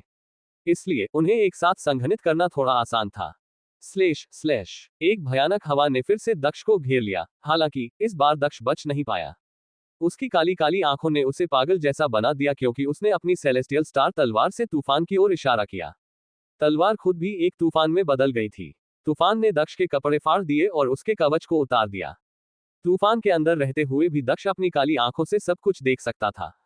छेद करो, दक्ष ने कहा। उसकी सेलेस्टियल स्टार तलवार प्रकाश की किरण में बदल गई क्योंकि यह तूफान को भेदती हुई उसके पीछे एक छेद बनाती हुई निकल गई। आह! एक भयानक चीख सुनाई दी। हवा दूर तक फैल गई और चीजें जल्दी ही शांत हो गईं। आसमान से खून टपकने लगा और योद्धा का शरीर फिर से दिखाई देने लगा। सिर से लेकर पैर तक वह बुरी तरह घायल हो गया था। मर जाओ, योद्धा ने गुस्से से चिल्लाते हुए कहा। आसमान से एक और बादल हाथ उतरा और दक्ष पर अत्याचार करने की कोशिश की। दक्ष हमले को रोक नहीं सका, इसलिए वह जहां था वहां से गायब हो गया और दूसरे योद्धा के सामने आ गया, जो पहले से ही गंभीर रूप से घायल था। उसने अपनी तलवार का इस्तेमाल किया और प्रतिद्वंद्वी पर कंधे से पैर तक वार किया। 5वें स्वर्गीय स्तर का एक और योद्धा मारा गया। प्रयु 6वें स्वर्गीय स्तर के योद्धा ने गहरी सांस ली, लेकिन वह अभी भी परेशान दिख रहा था। उसने अभी अभी अपने 2 दोस्तों को खोया था। इधर दक्ष में पलटकर देखा, उसकी काली काली आंखें दूसरे योद्धा की आत्मा को चूर रही थीं। वापस आओ, उस योद्धा ने कहा। उस योद्धा ने दक्ष की ईश्वरीय चेतना से अपनी ईश्वरीय चेतना वापस ले ली और कहा, हम फिर मिलेंगे किसी दिन। फिर वह बादलों में गायब हो गया। 6वें स्वर्गीय स्तर का एक योद्धा वास्तव में एक आकाशीय स्तर के योद्धा से भाग रहा था। बकवास, अग्निरथ ने दक्ष के बगल में उतरते हुए कहा। उसने अभी तक अपनी पूरी ताकत का इस्तेमाल नहीं किया था, वह बस बहुत ज्यादा सतर्क हो रहा था। दक्ष खुश था कि वह खुद को बचाने में कामयाब रहा। इसके अलावा दक्ष जानता था कि व्यक्ति जितने अधिक साधना स्तर पर पहुंचता है, उतनी ही अधिक संभावना है कि उसकी सीमाएं पहुंच जाएंगी और वे फिर से स्तर नहीं बढ़ा पाएंगे। इसलिए अगली बार जब वे एक दूसरे से मिलेंगे तो वह व्यक्ति अभी भी 6वें स्वर्गीय स्तर पर हो सकता है। शायद किसी ने उन्हें भेजा था। वे मुझसे बिल्कुल भी नफरत नहीं करते थे, इसलिए उन्हें लगा कि उन्हें मेरी वजह से मरने का जोखिम नहीं उठाना पड़ेगा। दक्ष ने कहा। हालांकि दुश्मनों को पता था कि उसका नाम दक्ष है, लेकिन उन्हें ज्यादा कुछ पता नहीं था। कई प्रकार की गूढ़ ऊर्जाओं के संयोजन से आपके हमले खराब नहीं है, लेकिन आपका सम्मलन सही नहीं है। अन्यथा 4 प्रकार की गूढ़ ऊर्जाओं और अपनी तलवारबाजी के साथ आप उन लोगों को आसानी से नष्ट कर सकते हैं। 4 प्रकार की स्तर 2 गूढ़ ऊर्जाओं का सम्मलन एक स्तर 5 वायु गूढ़ ऊर्जा से अधिक शक्तिशाली है, अग्निर्ध ने समझाते हुए कहा। उसने आगे कहा, इसके अलावा बहुत संतुष्ट न हो। अपने स्तर पर वे लोग काफी कमजोर थे। ऐसे असली प्रतिभाशाली लोग हैं जो 5वें स्वर्गीय स्तर तक पहुंच चुके हैं और उनकी गूढ़ ऊर्जाएं पहले से ही स्तर 7 या 8 है। यदि आप ऐसे योद्धाओं का सामना करते हैं तो वे निश्चित रूप से आपको मार देंगे। ठीक है, दक्ष ने सिर हिलाते हुए कहा। अग्निर्थ हमेशा दक्ष की आलोचना करने के अवसरों का लाभ उठाता था, लेकिन दक्ष जानता था कि वह सही था। अग्निर्थ ने अपने जीवन में दक्ष को सलाह देने के लिए पर्याप्त प्रतिभाशाली लोगों को देखा था। दक्ष को पहले से ही पता था कि उसकी गूढ़ ऊर्जा का सम्मलन सही नहीं था, लेकिन अभ्यास के अलावा वह क्या कर सकता था। गूढ़ ऊर्जाओं को एक साथ मिलाना आसान नहीं था, विशेष मंत्र सीखने के अलावा, जिसके लिए गूढ़ ऊर्जाओं का उपयोग करना आवश्यक था, जिसे वह पहले से ही नहीं करना चाहता था क्योंकि उसने अपने स्वयं के मार्ग पर चलने और तलवारों को समझने के लिए खुद पर भरोसा करने का फैसला किया था। वह ज्यादा कुछ नहीं कर सकता था। चलो चलें, दक्ष ने कहा। दक्ष और अग्निर्थ के पैरों के नीचे एक विशाल तलवार फिर से दिखाई दी और वे आकाश में उड़ गए। उनके जाने के बाद पहाड़ की चोटी पर खड़ा युवक गुस्से में दिख रहा था। ये कचरे के टुकड़े, वे आकाशीय स्तर के एक योद्धा को भी मारने में कामयाब नहीं हो सके। अनय ने कहा। हे, भले ही इस बार यह काम न करे, सम्राटों की बैठक में आपको उसे मारने का अवसर मिलेगा, यंग मास्टर। स्वर्गीय स्तर के शीर्ष पर एक योद्धा ने मुस्कुराते हुए कहा। अनय और विश्वनाथ अपनी पीढ़ी के प्रतिभाशाली थे, वे अधिकांश स्वर्गीय योद्धाओं से अधिक शक्तिशाली थे। जब तक कि वह जियान के जैसे अत्यंत शक्तिशाली योद्धाओं के समूह का सामना न कर रहा हो, उसे चिंता करने की जरूरत नहीं होगी। हम देखेंगे, किसी भी मामले में दक्ष को मरना ही होगा। अनय ने कहा। उसकी आंखों में हत्या की भावना भर गई। धीवर परिवार के लोग कई कारणों से दक्ष से नफरत करते थे। उनमें से एक था स्वर्गीय स्तर के शीर्ष पर 3 योद्धा जो उसे मारने की कोशिश में मारे गए थे। हर कोई पहले से ही जानता था कि धीवर परिवार के पास स्वर्गीय स्तर के शीर्ष पर केवल 1 दर्जन योद्धा बचे थे। वे 3 शीर्ष स्वर्गीय योद्धा, 2 आकाश अवशोषित चित्र स्क्रॉल, 1 पवित्र हथियार, श्रीमंत की मृत्यु, कल्पना का अपहरण। उन्हें दक्ष के साथ हिसाब चुकाना था, चाहे कोई भी कीमत क्यों न चुकानी पड़े। चलो चलें, अनय ने दूसरे योद्धा से कहा। वे दक्ष का पीछा नहीं करने वाले थे। चलो चलें, अनय ने दूसरे योद्धा से कहा। वे दक्ष का पीछा नहीं करने वाले थे। विंध्याचल का उत्तरी भाग आकाश नगर का क्षेत्र था और यह बिल्कुल शांत समय नहीं था। हर जगह लड़ाई चल रही थी, यहां तक कि कैलाशपुर सिटी के अंदर भी। आकाश नगर। अंत में दक्ष आकाश नगर की ओर जाने वाली सीढ़ियों पर उतरा। उसके पहुंचते ही कई लोग उसका स्वागत करने आए। तुम वापस आ गए, तुषार ने दक्ष की ओर मुस्कुराते हुए कहा। वे अब सीढ़ियों के 8वें समूह पर थे और अब यह उतना मुश्किल नहीं था। तुम कैसे घायल हो गए? दक्ष ने पूछा। दक्ष ने महसूस किया कि तुषार को चोट लगी थी। दक्ष, शायद तुम्हें अभी भी नहीं पता कि तुम्हारे विंध्याचल छोड़ने के बाद से क्या बदल गया है, तुषार ने मुस्कुराते हुए कहा। उसने आगे कहा, क्षितिज दिव्य महल के लोगों ने मुझ पर हमला किया। हमारे साथी शिष्य और मैं बाहर जा रहे थे, लेकिन क्षितिज दिव्य महल के लोग हमारा इंतजार कर रहे थे। हे, लेकिन हमने उनमें से कई को मार डाला, कुनव ने हंसते हुए और उनकी ओर सीढ़ियों उतरते हुए कहा। क्षितिज दिव्य महल, दक्ष ने कहा। दक्ष की आंखें ठंडी रोशनी से भर गईं। मेरे जाने के बाद क्या हुआ है? दक्ष ने पूछा। कई बड़ी चीजें हुई। सम्राटों ने एक छोटे देश से वापस आने के बाद लड़ाई शुरू कर दी। धीवर परिवार और वर्मा परिवार ने वर्धन परिवार से लड़ने के लिए हाथ मिलाया। उन लड़ाइयों में उनके कई शिष्य मारे गए। विंध्याचल के कूर हिस्से में फूलों और फलों के पहाड़, थंडरबर्ड्स के द्वीप और सावेल माउंटेन ने बेस्टियल इंपीरियल पैलेस पर हमला किया। विंध्याचल के खूनी हिस्से में एबीस ऑफ सोरो और देवमारा पैलेस ने भी लड़ाई शुरू कर दी, लेकिन उनके शिष्य हर समय लड़ते रहे। विंध्याचल के दिव्य भाग में दिव्य थंडर मंदिर बढ़ रहा है और ऐसा लगता है कि अब कोई भी उन्हें रोक नहीं सकता है। वे हेवनली डिजायर पैलेस और चर्च ऑफ डिजायर को भी नष्ट कर सकते हैं, और हम लगातार क्षितिज दिव्य महल और सनसेट पवेलियन से लड़ रहे हैं। कुनाव ने समझाया। वह उत्साहित दिख रहा था, जैसे उसे अराजकता पसंद थी। बेशक, इन सभी बातों के लिए एक उचित स्पष्टीकरण है। सम्राटों की बैठक, जो हर 100 साल में होती है, ये पूरे प्रांत की प्रभावित करेगी। आकाश नगर लंबे समय से अस्तित्व में नहीं है, लेकिन सम्राटों की बैठक के लिए और अधिक शिष्यों की भर्ती की जाएगी, तुषार ने कहा। दक्ष ने पहले भी निशांत को सम्राटों की बैठक के बारे में बात करते सुना था, लेकिन वह नहीं जानता था कि यह वास्तव में क्या था। क्या आप जानते हैं कि सम्राटों की बैठक क्या है? दक्ष ने तुषार और कुनव से पूछा। मुझे ज्यादा जानकारी नहीं है। विंध्याचल के अलावा असीमंत प्रांत भी इसमें शामिल होने जा रहा है। कुल मिलाकर कई अलग अलग प्रभावशाली शाही समूह और कुछ छोटे समूह इसमें शामिल होने जा रहे हैं। कुछ लोग पहले से ही इस अवसर के लिए उठ खड़े हुए हैं। आकाश नगर में भी हमारे कुछ रहस्यमय शिष्य घूम रहे हैं और महान काम कर रहे हैं, तुषार ने कहा। पिछली बार उन्होंने क्षितिज दिव्य महल के मजबूत योद्धाओं के खिलाफ एक साथी शिष्य की बदौलत जीत हासिल की थी, जो वास्तव में एक प्रत्यक्ष शिष्य था। वह केवल दूसरे स्वर्गीय स्तर तक ही पहुंच पाया था, लेकिन वह चौथे और 5वें स्वर्गीय स्तर के योद्धाओं को मारने के लिए पर्याप्त मजबूत था। आश्चर्यजनक रूप से असीमंत प्रांत भी इसमें शामिल होने जा रहा है। दक्ष ने सोचा। सम्राटों की बैठक शायद उससे कहीं अधिक जटिल होने जा रही थी, जितना उसने पहले सोचा था, खासकर ये देखते हुए कि विंध्याचल में पहले से ही क्या हो रहा था। वैसे दक्ष, प्रथमेश ने आकाश नगर को धोखा दिया और अपनी बहन नित्या के साथ क्षितिज दिव्य महल में शामिल हो गया। कौर परिवार जल्द ही विंध्याचल के पश्चिमी भाग में जाने वाला है। हमारे शिक्षकों और साथी शिष्यों के पास उन पर ध्यान देने का समय नहीं है, लेकिन हम और कुछ साथी शिष्य कौर परिवार से मिलने और उनकी देखभाल करने जा रहे हैं। क्या आप आना चाहते हैं? तुषार ने कहा। दक्ष के पास सम्राट जितेंद्र की तलवार थी, इसलिए वह स्वर्गीय स्तर के शीर्ष पर योद्धाओं को आसानी से मार सकता था। वे आगे बढ़ रहे हैं, इसलिए यह एक जाल होना चाहिए, दक्ष ने तर्क दिया। कौर परिवार इतना मूर्ख नहीं था। बेशक हम ये जानते हैं। कौर परिवार का वहां जाना एक उकसावे की कार्रवाई है। वे हमें चुनौती दे रहे हैं क्योंकि उन्हें लगता है कि वे हमें आसानी से मार सकते हैं, तुषार ने कहा। कौन जा रहा है? दक्ष ने पूछा। वह उन्हें यह नहीं बता सकता था कि वह जब चाहे सम्राट जितेंद्र की तलवार का इस्तेमाल नहीं कर सकता था, और 5वें स्वर्गीय स्तर या उससे ऊपर के योद्धा उसके लिए थोड़े ज्यादा शक्तिशाली थे। हमारा दूसरा साथी शिष्य इन दिनों साधना का अभ्यास कर रहा है, इसलिए राजवीर आ रहा है और 2 अन्य प्रत्यक्ष शिष्य, साथ ही स्वर्गीय स्तर के कुछ साथी शिष्य भी आ रहे हैं। तुषार ने उत्तर दिया। दक्ष ने सोचा कि यह कोई बुरा समूह नहीं था, लेकिन वह चिंतित था कि क्षितिज दिव्य महल स्वर्गीय स्तर के शीर्ष योद्धाओं को भेजेगा। तुषार, राजवीर को बताओ कि क्षितिज दिव्य महल के लोग धूर्त हैं, उन्होंने हर बार यह साबित कर दिया है जब मैंने उनसे लड़ाई की। दक्ष ने कहा, क्षितिज दिव्य महल शायद कुछ समय से आकाश नगर के खिलाफ साजिश रच रहा था, इसलिए आकाश नगर को सतर्क रहने की जरूरत थी। दक्ष, क्या आप आने का इरादा रखते हैं या नहीं? तुषार ने पूछा। मुझे कुछ दिनों के लिए साधना का अभ्यास करना है, इसलिए मैं नहीं आ सकता। दक्ष ने मुस्कुराते हुए कहा। उसने तुषार को ज्यादा नहीं समझाया। चूंकि वह सम्राट जितेंद्र की तलवार का इस्तेमाल नहीं कर सकता था, इसलिए वह वहां ज्यादा कुछ नहीं कर पाएगा। ठीक है, तुषार ने सिर हिलाते हुए कहा। फिर दक्ष सीढ़ियों से ऊपर चला गया और आकाश नगर में पहुंचा। तुरंत दक्ष को एक मजबूत आकाशीय ऊर्जा का एहसास हुआ। शिवांगी मुख्य सड़क पर बैठी थी, वो एक देवी की तरह दिख रही थी। वह अभी भी साधना का अभ्यास कर रही है, दक्ष ने मुस्कुराते हुए सोचा। शिवांगी लंबे समय से साधना का अभ्यास कर रही थी, वह शायद अब स्वर्गीय स्तर को तोड़ने वाली थी। दक्ष आगे बढ़ता रहा, वह शिवांगी को परेशान नहीं करना चाहता था।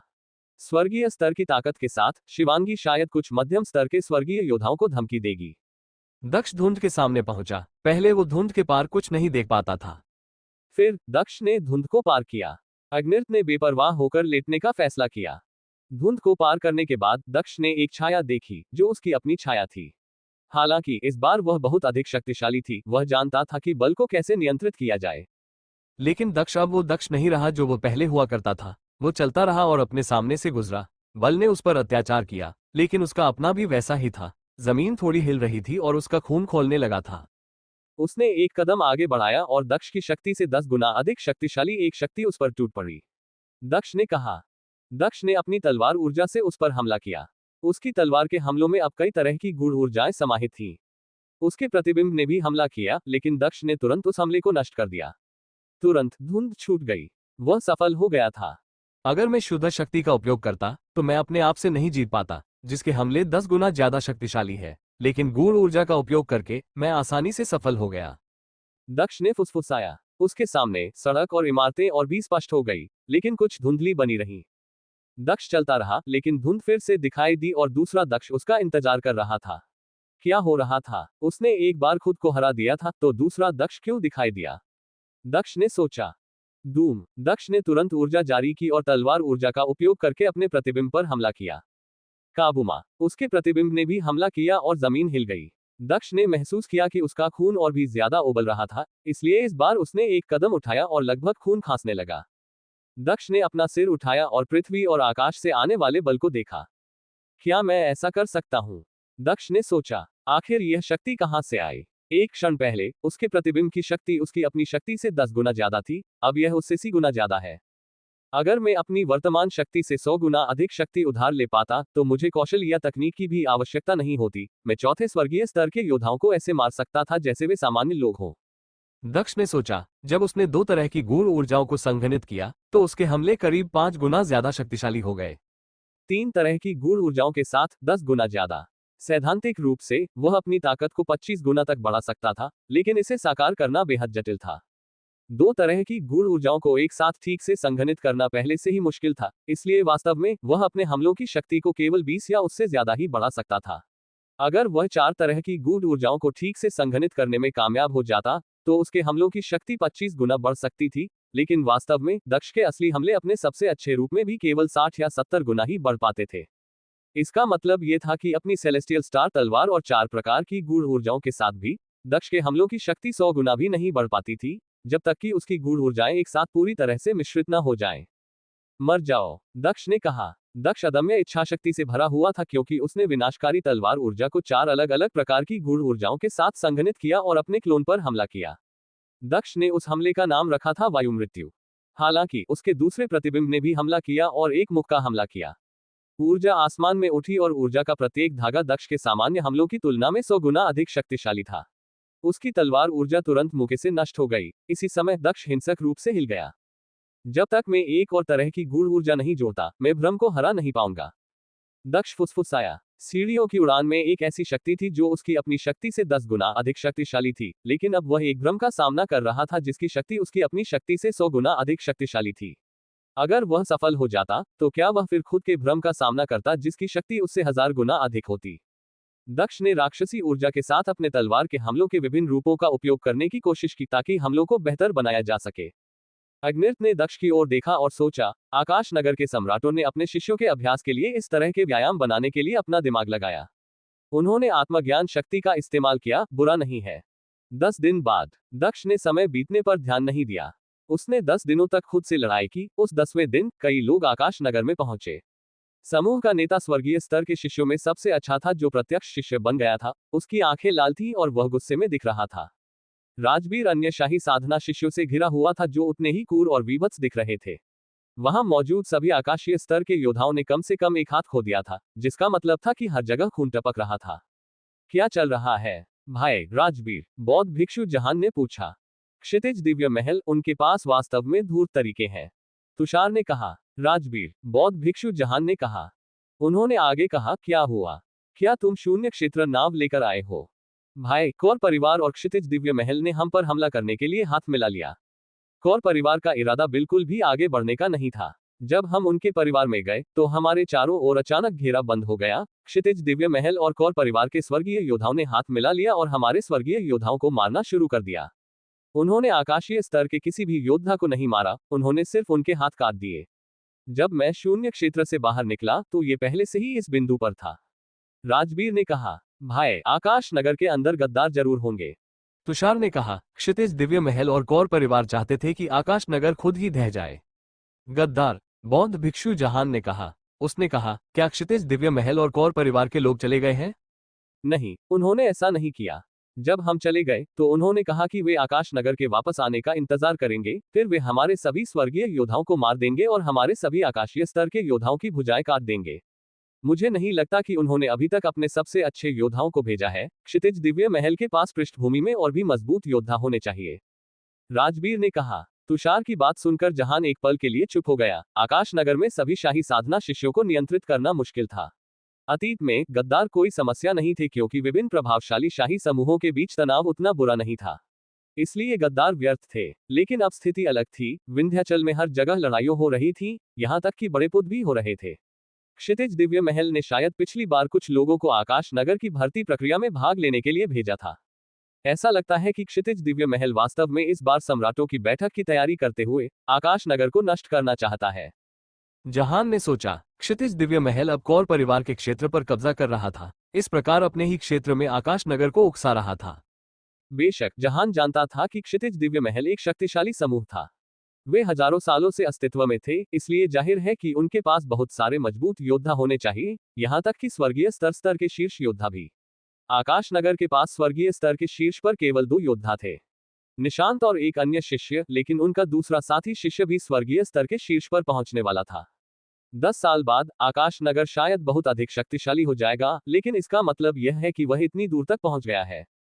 क्या हुआ? किसी ने कहा। यह दक्ष था। दक्ष ने सुना कि तुषार ने क्या कहा था। उन्होंने आकाशीय स्तर के प्रत्येक योद्धा का एक हाथ काट दिया था क्योंकि वे आकाशीय स्तर पर उसे वापस नहीं ला पाए थे। To be continue. अब आगे क्या होने वाला है? क्या करेगा दक्ष अपने साथी शिष्यों की हालत देखकर? क्या दक्ष क्षितिज दिव्य महल और कौर परिवार से बदला लेने जाएगा? आखिर क्या प्रतिक्रिया होगी अब आकाश नगर की? क्या आकाश नगर में वास्तव में कोई गद्दार था? आपको क्या लगता है, क्या होंगे इन सभी सवालों के जवाब? हमें कमेंट बॉक्स में कमेंट करके जरूर बताएं और सभी सवालों के जवाब जानने के लिए पढ़ते रहिए रिबन इन मार्शल वर्ल्ड सिर्फ पॉकेट नोवेल पर, और फॉलो जरूर से करें, लाइक करें, शेयर करें और कमेंट करें। दक्ष ने सुना कि तुषार ने क्या कहा था। उन्होंने आकाशीय स्तर के प्रत्येक योद्धा का एक हाथ काट दिया था क्योंकि वे आकाशीय स्तर पर उसे वापस नहीं ला पाए थे। दक्ष, क्षितिज दिव्य महल ने हम पर हमला किया, तुषार ने कहा। तुषार का चेहरा मौत की तरह पीला पड़ गया था। उसने दक्ष को फिर से सब कुछ समझाया। कौर परिवार भी लड़ने की हिम्मत रखता है, दक्ष ने कहा। दक्ष को इसकी उम्मीद नहीं थी। मेरे पास अभी भी कुछ जीवन शक्ति जल है, पहले तुम खुद को ठीक करो, दक्ष ने कहा। दक्ष ने जीवन शक्ति जल का एक जार निकाला और सबको थोड़ा थोड़ा दिया। जीवन शक्ति जल योद्धाओं को शरीर के खोए हुए अंगों को विकसित करने और उनकी ताकत बढ़ाने में मदद कर सकता है। राजवीर ने भी इसे इस्तेमाल करने के बाद अपने पूरे शरीर में एक अविश्वसनीय जीवन शक्ति का प्रवाह महसूस किया। तुषार, कुनव और अन्य आकाशीय स्तर के योद्धाओं के जीवन शक्ति जल का उपयोग करने के बाद उनके गाल फिर से रंग से भर गए। दक्ष ने उन पर जीवन शक्ति की गूढ़ ऊर्जा भी छोड़ी, हालांकि उनकी भुजाएं फिर से नहीं बढ़ सकी। उन्हें अपने रक्त को संघनित करने और अंगों को वापस विकसित करने से पहले स्वर्गीय स्तर को तोड़ने के लिए प्रतीक्षा करने की आवश्यकता होगी। जीवन शक्ति की गूढ़ ऊर्जा, भीड़ ने कहा। सभी लोग हैरान थे। दक्ष ने जीवन शक्ति की गूढ़ ऊर्जा को भी नियंत्रित किया। तुषार को इसके बाद राहत मिली। भले ही दक्ष उनकी भुजाओं को फिर से नहीं उगा सका, लेकिन उसने कम से कम उनके घावों को कीटाणुरहित कर दिया था, ताकि वे सड़े नहीं। दक्ष, धन्यवाद। कम से कम घाव अब और खराब नहीं होंगे, और जब मैं स्वर्गीय स्तर तक पहुंच जाऊंगा तो मैं अपना हाथ वापस उगा पाऊंगा। तुषार ने कृतज्ञता महसूस करते हुए कहा, यह सिर्फ एक हाथ है। मैं जल्द ही स्वर्गीय स्तर तक पहुंच जाऊंगा। मैं इतना निराश महसूस नहीं कर रहा हूं। कुनव ने कहा, हालांकि वह अभी भी नाराज था। हम भाई हैं। दक्ष ने मुस्कुराते हुए और अपना सिर हिलाते हुए कहा। उन्होंने अतीत में उसके लिए बहुत कुछ किया था, इसलिए वह उनका ख्याल रखना सुनिश्चित करेगा। भाई, आप क्या करने का इरादा रखते हैं? दक्ष ने जहान से पूछा। हमारे महान शिष्य का ठिकाना गुप्त है। हमारा दूसरा साथी शिष्य स्वर्गीय स्तर के शीर्ष पर पहुंचने वाला है, इसलिए हम इस समय सीमित हैं। क्षितिज दिव्य महल भी अब हमें नष्ट करने के लिए प्रेरित है, इसलिए वे अपनी पूरी ताकत का उपयोग करेंगे। जहान ने कहा। हर कोई निराश दिख रहा था। वे सभी इतने कमजोर होने के लिए दोषी महसूस कर रहे थे। भाई, क्षितिज दिव्य महल उत्तरी विंध्याचल में है और वे हमें उकसा रहे हैं। क्या हम यहाँ बैठकर कुछ नहीं कर सकते? एक स्वर्गीय योद्धा ने गुस्से से कहा। अचिंत्य, आपकी राय में हमें क्या करना चाहिए?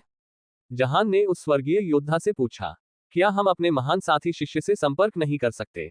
अर्चित्य ने पूछा, अगर निशांत ने भाग लिया तो वह क्षितिज दिव्य महल के लोगों को नष्ट कर सकता है। लेकिन जहान ने अपना सिर हिला दिया, जिससे सभी लोग निराश हो गए।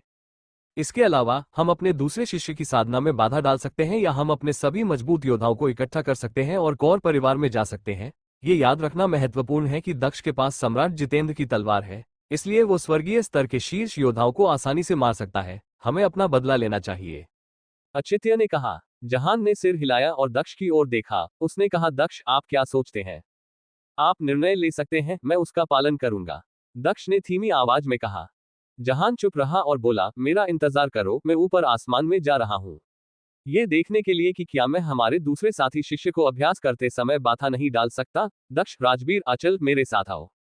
दक्ष, राजबीर और अचल सभी सम्राट के प्रत्यक्ष शिष्य थे, इसलिए उन्हें ऊपर आकाश में जाने की अनुमति थी। वे चारों चले गए। दक्ष ने अचल की ओर देखा, जो जहान के अनुसार उसके 10 सारथी शिष्यों में से एक था।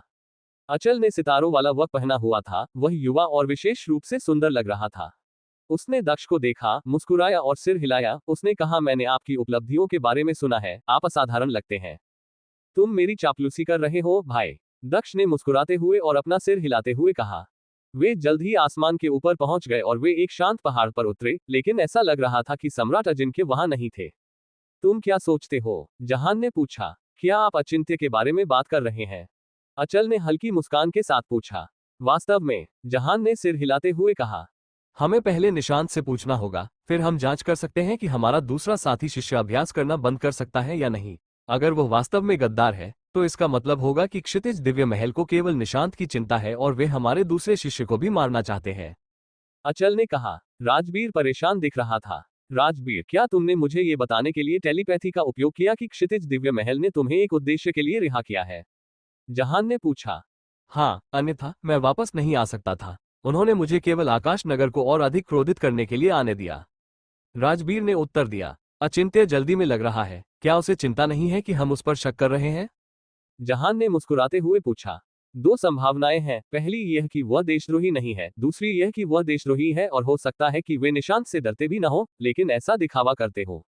इससे यह स्पष्ट हो जाएगा कि अर्चित्य ने हमें यह विश्वास दिलाने की कोशिश क्यों की कि वे उससे डरते हैं। लेकिन हम अभी तक किसी निष्कर्ष पर नहीं पहुंच सकते हैं। अचल ने कहा। आप सही कह रहे हैं, दूसरी संभावना और भी अधिक संभावित है। जहान ने कहा। दक्ष ने उनकी ओर देखा और आह भरी। हमें क्या करना चाहिए?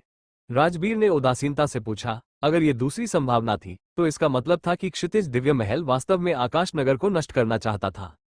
सब कुछ संभव है, हमें बस ये देखना होगा कि क्षितिज दिव्य महल आकाश नगर को कैसे नष्ट करने का इरादा रखता है।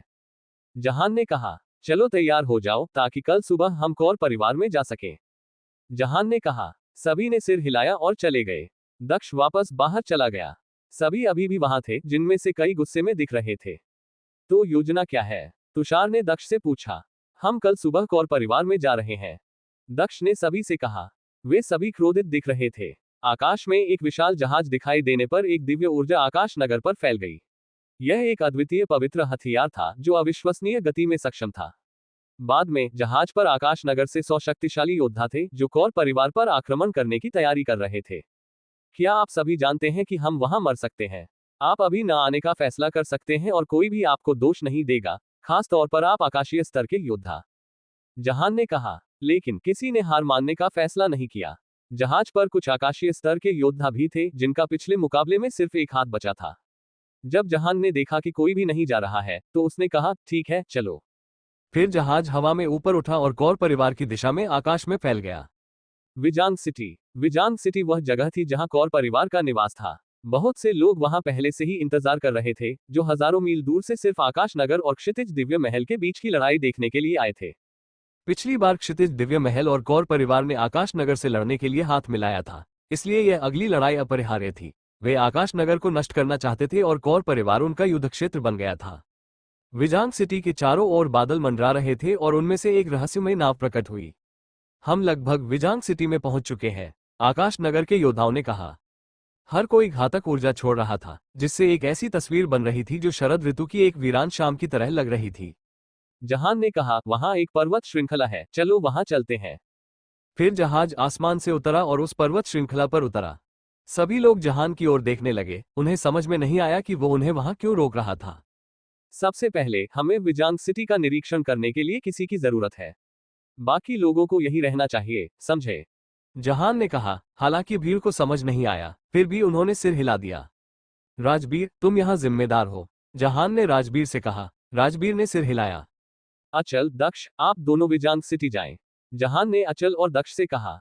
दक्ष और अचल चले गए अग्निरथ के साथ। थोड़े समय बाद दक्ष ने अग्निरथ से कहा, क्या यह आपके लिए कोई समस्या होगी? चिंता मत करो, अग्निरथ ने गर्व और अहंकार से कहा। फिर वो मुड़ा और पहाड़ से नीचे उतर गया। दक्ष, क्या तुम्हें यकीन है कि तुम्हारा दोस्त ठीक होगा? जहान ने दक्ष से पूछा। चिंता मत करो, वह सक्षम है। दक्ष ने मुस्कुराते हुए और सिर हिलाते हुए कहा। ठीक है, चलो चलते हैं, और याद रखना, सावधान रहना। जहान ने अचल और दक्ष से कहा। वो उनके साथ जाने वाला नहीं था। दक्ष और अचल मुस्कुराए। दक्ष ने अपना हाथ बढ़ाया और एक मुखौटा निकाला। अब वह राक्षसी ऊर्जा जारी कर रहा था और उसकी ऊर्जा पूरी तरह से अलग दिख रही थी। अचल ने भी ऐसा ही किया और खुद को एक मध्यम आयु वर्ग के व्यक्ति में बदल लिया। बहुत बढ़िया, चलो चले, अचल ने मुस्कुराते हुए कहा। दक्ष ने सिर हिलाया और वे विजांग सिटी की ओर बढ़ गए। थोड़े समय बाद दक्ष कौर परिवार को देख सकता था। वे उत्तरी विंध्याचल में एक प्रतिष्ठित परिवार थे, जो प्रभावशाली शाही समूहों के अलावा उत्तरी विंध्याचल के अधिपति थे। लेकिन नाइन ड्रैगन द्वीप के खिलाफ युद्ध के बाद वे बहुत कमजोर हो गए थे और अब वे खतरे में थे, इसलिए उन्होंने क्षितिज दिव्य महल के साथ हाथ मिला लिया। दक्ष ने इमारतों को देखा और उसे वह समय याद आया जब वह पहली बार विंध्याचल आया था। दक्ष को पता था कि अब जो कुछ भी हो रहा है वह सब उसकी वजह से है। बेशक विंध्याचल में आने से पहले ही आकाश नगर के सम्राटों और क्षितिज दिव्य महल के सम्राट के बीच तनाव था। दक्ष ने मुड़कर देखा और चला गया। वे जल्द ही एक आलीशान रेस्टोरेंट में पहुंच गए, जहां लोग बातें कर रहे थे और मौज मस्ती कर रहे थे। वे खिड़की के पास एक मेज के पास गए, जहां पहले से ही दो लोग बैठे थे। दोनों ही पहले स्वर्गीय स्तर के योद्धा थे। महामहिम, क्या मैं आपकी मदद कर सकता हूं? उनमें से एक ने दक्ष को देखकर उदासीनता से, फिर भी ठंडे स्वर में पूछा।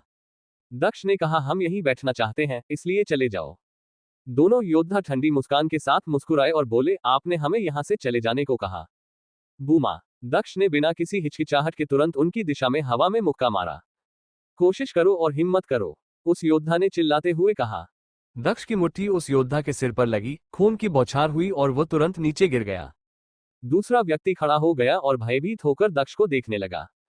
भले ही आप मजबूत हैं, फिर भी आपको सावधान रहना चाहिए, उस योद्धा ने कहा। काचा। एक और आक्रामक मुक्का। इस बार योद्धा तैयार था और पीछे हट गया, लेकिन दक्ष का हमला बहुत तेज था। वह आदमी बहुत आक्रामक है, भीड़ ने सोचा। दक्ष ने योद्धा के शरीर को पकड़ लिया और फुसफुसाते हुए कहा, उस समय मैं ही था जिसने नाइन ड्रैगन द्वीप से यंग मास्टर को मार डाला था और निश्चय और उसकी बहन को दोषी ठहराया था। तुम कौन हो? मैंने तुम्हें चुप रहने के लिए कहा था और तुमने आश्चर्यजनक रूप से मेरी बात नहीं सुनी। बूम बूम, दक्ष ने उस आदमी को खिड़की से बाहर फेंक दिया। दूसरे ने दक्ष को देखा और भाग गया। उसने क्या कहा? किसी ने दक्ष को समझने की कोशिश करते हुए पूछा। उसने नाइन ड्रैगन द्वीप से यंग मास्टर को मार डाला? किसी और ने कहा, जब नाइन ड्रैगन द्वीप और कौर परिवार के बीच लड़ाई हुई तो निश्चय और नित्या ने कहा कि उन्होंने उसे नहीं मारा, लेकिन क्या ये वास्तव में वह आदमी हो सकता है जिसने ये किया? किसी और ने कहा, हर कोई दक्ष को ढूंढ रहा था, वो कितना पागल था। हालांकि हर कोई अवाक रह गया क्योंकि दक्ष ने ऐसा व्यवहार किया जैसे कुछ हुआ ही न हो। वह बैठ गया और अपनी शराब पीने लगा, जिसमें बहुत तेज खुशबू थी और अग्नि ऊर्जा थी। जैसा कि सभी ने अनुमान लगाया था, कौर परिवार के कुछ लोग जल्द ही आ गए। नेता नित्या थी, जिसने दक्ष को ठंडे तरीके से देखा। मिस कौरा, दक्ष ने नित्या की ओर सिर हिलाते हुए कहा। उसके अलावा कौर परिवार के अन्य मजबूत योद्धा भी थे, तीसरे और चौथे स्वर्गीय स्तर के योद्धा। एक बार जब उन्होंने सुना कि दक्ष ने क्या कहा, तो वे जल्दी से रेस्टोरेंट में चले गए। दक्ष केवल 9वें आकाशीय स्तर तक ही पहुंच पाया था, लेकिन उन्होंने चौथे स्वर्गीय स्तर के योद्धाओं को भेजा था, जिसका अर्थ था कि वे उसे कम नहीं आंक रहे थे। तुम कौन हो? तुम उस समय मेरे परिवार को क्यों नुकसान पहुंचाना चाहते थे? नित्या ने पूछा। दक्ष ने हालांकि ध्यान नहीं दिया। उसने अपना गिलास नीचे गिराया और धीरे से खड़ा हुआ, फिर भीड़ की तरफ देखते हुए बोला, बेकार लोग, सब चले जाओ, नहीं तो तुम मर जाओगे। फिर उसने बर्फ की तरह ठंडी राक्षसी मंशा छोड़ी, जिससे उनकी आत्माएं हिल गई। कौर परिवार के सदस्यों के माथे पर बल पड़ गए, उसकी ऊर्जा भयानक थी। कई लोगों की छायाएं झिलमिला उठी। ऐसा लग रहा था कि दक्ष कौर परिवार से लड़ने जा रहा था, लेकिन दुर्भाग्य से वे देख नहीं सके।